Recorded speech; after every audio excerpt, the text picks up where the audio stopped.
Are you an immigrant who has been abused, mistreated, the victim of extreme cruelty, and you're facing deportation at immigration court because you lack immigration documents? If so, the Violence Against Women Act may help you. Although it's named the Violence Against Women Act, VAWA for short, it can help you whether you're male or female, whether you're an adult or child. The problem with VAWA at immigration court, however, is that many individuals confuse the regular VAWA rules with the special rules for immigration court. And this can happen whether an individual represents themselves or they're helped by a non-professional legal assistant or a paralegal. And I've even seen situations where lawyers have helped individuals and missed the differences between the two types of VAWA. So today we want to explore that. But first, let me give you a couple of examples. I was reviewing an appeal several years ago, and a woman had actually 3 attorneys before the case arrived on my desk. And now we're at the Ninth Circuit, a very high level of appellate practice. And what I saw in the transcript was a description of an event where she talked about her spouse. Her spouse had abused her for years. She left him. He kept stalking her, kept coming after her. And one day he tried to take the children away from her parents. He threatened to kill her parents, grabbed her father around the neck, put a gun to his head. Someone called the police. The police shot him. Despite that testimony, VAWA was never raised at immigration court as a defense, and she had lost her case. The judge had tried to hint to the attorney that there may be another issue here that should be explored, but it wasn't. A second example came way back when VAWA was first developed. It had only been a year old, maybe. And I brought forth the VAWA case at immigration court. And the government attorney yelled and screamed because I was bringing it under the cancellation or removal provisions. I said the woman qualified. She had only been living here 7 or 8 years. He said 10 years was required for undocumented immigrants under one of the cancellation and removal provisions, the one for undocumented immigrants. I disputed that. I said the VAWA regulations don't require 10 years. He also said, well, she doesn't have any qualifying relatives except herself. Well, truth of the matter is, again, under the court rules for VAWA, under the cancellation rules for VAWA, that's all she needed. So we're going to explore some of those differences so that if you have a case in immigration court and you've been the victim of domestic violence, you will know how to defend yourself. So let's move forward. To begin, let's first discuss the general categories of which persons qualify for VAWA.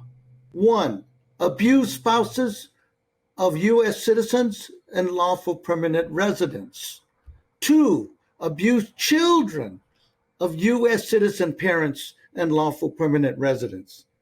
3, non-abused parents of abused children who were born to U.S. citizens or lawful permanent residents.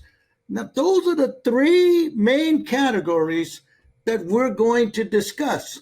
And we're going to compare the differences, as I noted, between the VAWA rules outside of court and the VAWA rules if your case is at immigration court. In many situations, even though you're facing deportation at immigration court, and so when you file for VAWA, it's considered a defensive filing versus when you're filing outside of court, it's considered an affirmative filing. The rules at courts are often more generous, more lenient for immigrants. When you're filing outside of court, you will use Form I-360. That's considered an immigrant self-petition. It's considered affirmative because you're not fighting deportation at that time. You're positively, affirmatively seeking benefits to get a green card under the Violence Against Women Act. If you're in immigration court, you file an entirely different form, EOIR 42B, because that is the form for cancellation and removal. It's considered a defensive application because you're filing to defend against deportation. But like the self-petition, should you win, you become a green card holder and you avoid deportation. If you're filing for VAWA out of court, you're using the I-360 petition, you have a 2-year window to file. That means you have to file within 2 years of being divorced or within 2 years of your spouse passing away, which is not the rule in immigration court. In immigration court, there is no 2-year limit. So consider that you're filing an I-360 petition and USCIS, the United States Citizen and Immigration Services, looks at your I-360 and they deny it. Then they send you a notice to go to immigration court. They've denied it because you were divorced 2.5 years ago, 3 years ago. Well, at immigration court, you can raise VAWA again because there is no 2-year limit on your divorce having happened in the past. So in a sense, you can still get a second chance to bring that issue up. This time you do it in front of an immigration judge, and you're going to do it with live testimony.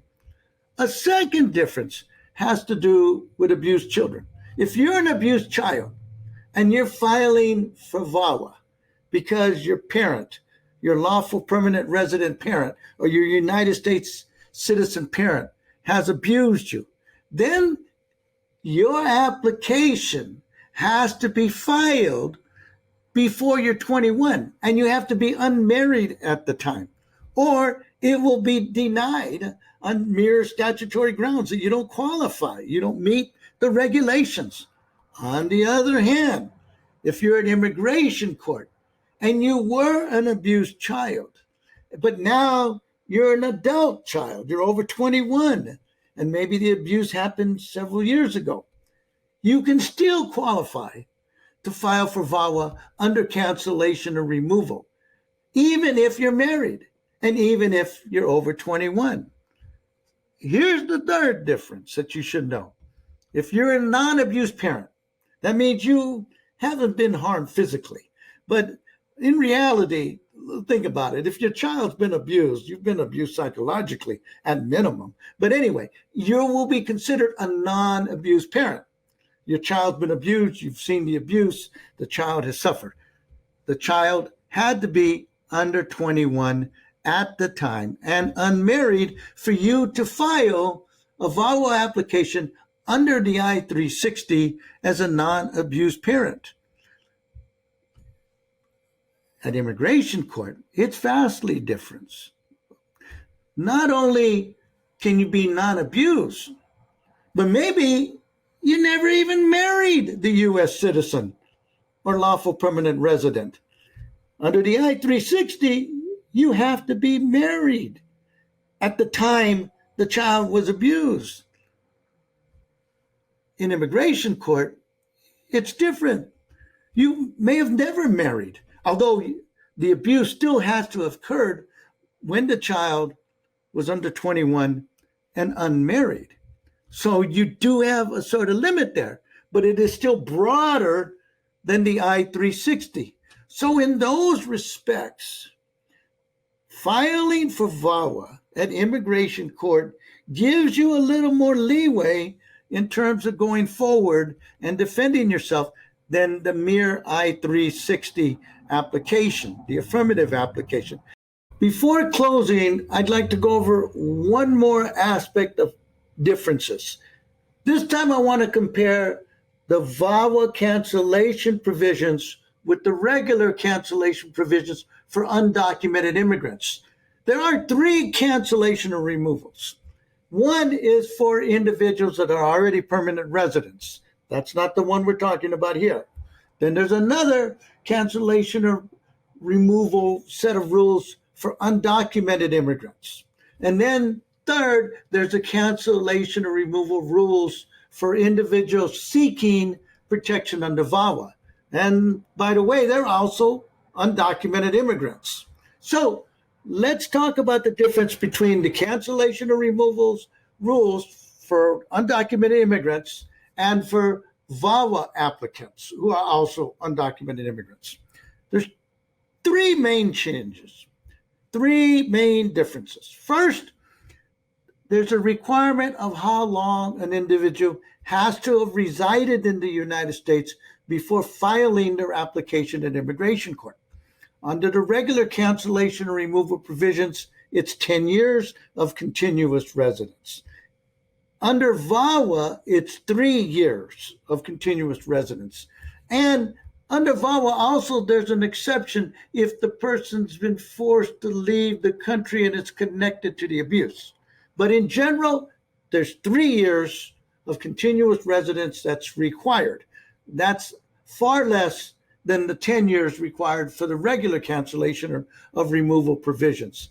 Second, there's who qualifies in a showing of extreme hardship. Under cancellation removal, you have to show extreme hardship to a qualifying relative of the person who's applying. Under regular cancellation removal, the individual seeking relief has to show hardship to a United States citizen or lawful permanent resident, spouse, child, or parent.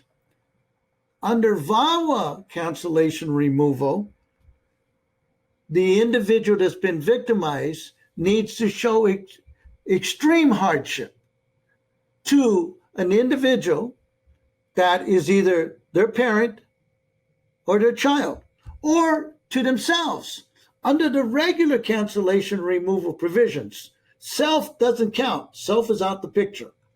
Under the VAWA rules, yes, self is important, but what's taken out of the VAWA equation, of course, is hardship to the spouse, because the spouse, of course, is the abuser. So it wouldn't make any sense for the spouse to be a qualifying relative. So it's a parent, a child, or the person themselves. Now, there's a third difference, and that has to do with the standard of evidence.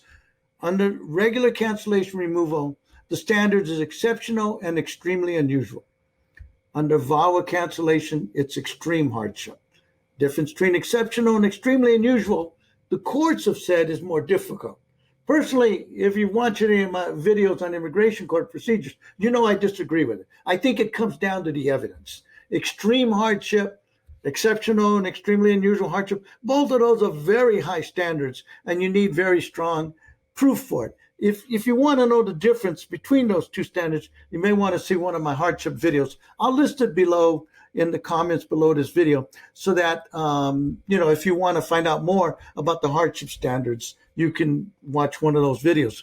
Anyway, those are the main differences between regular cancellation removal and VAWA cancellation removal. So now you know the differences between VAWA outside of court, the self-petition, and VAWA inside court, the differences in the VAWA regulations. Now you also know the differences between cancellation and removal in immigration court and VAWA cancellation removal. Together, you should be well equipped if you're at immigration court and you're thinking of presenting a VAWA self-defense. You want to be very careful not to overlook these issues, because, as I've said at the outset, far too often, I've seen people totally miss the VAWA issues. And as an appellate attorney, they pop out at me like, whoa, wait a minute, let's go forward. You have another defense. Somebody missed it. Let's see if we can win this appeal and get you back to court to present your VAWA case. In any event, I wish you the best of luck, because if you're seeking VAWA, you're in a tough situation. You've been abused. You've been mistreated. You've suffered extreme cruelty. And that's another video that you might want to watch of mine.